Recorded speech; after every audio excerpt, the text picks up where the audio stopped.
good luck sa atin kapag nadulas. Ang laki na itong scooter na to. This is like a big bike. So hindi to pa cool kid lang na tumatayo ka sa motor. Mas madali kasi mag-balance talaga kapag nakatayo. Tamang chill ride lang dito sa malapit. Gamit naman natin to ngayon.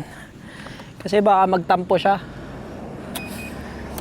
Ito yung una nating adventure maxi scoot.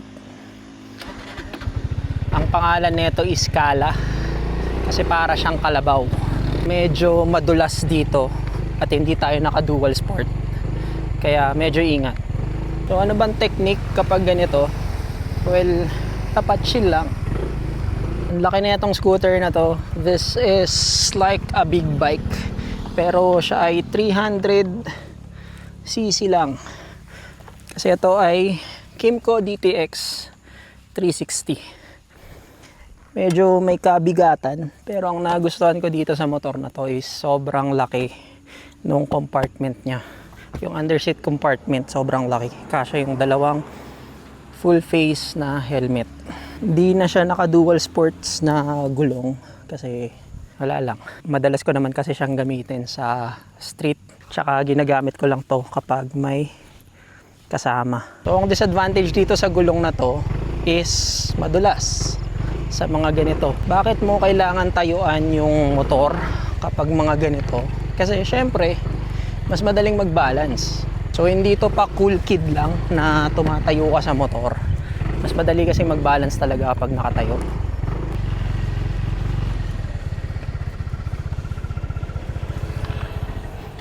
Ito ay isang maxi scooter na crossover adventure daw. So somehow capable siya sa mga adventure ride na ganito.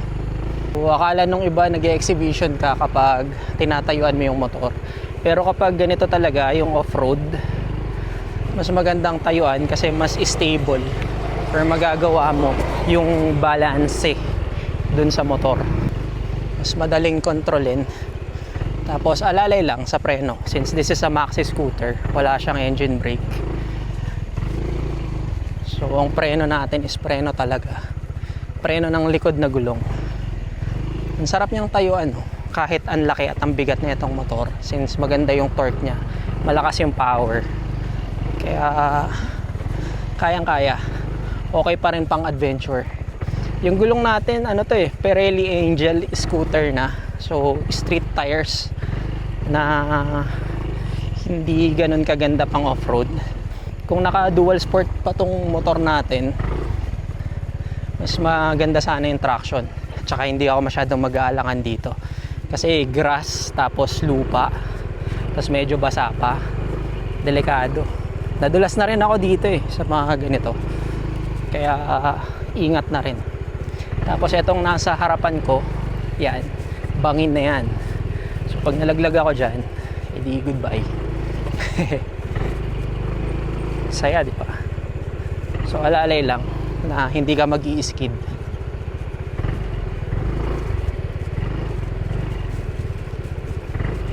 Sarap talaga mag-chill ride. See you in the next video. Mabuhay!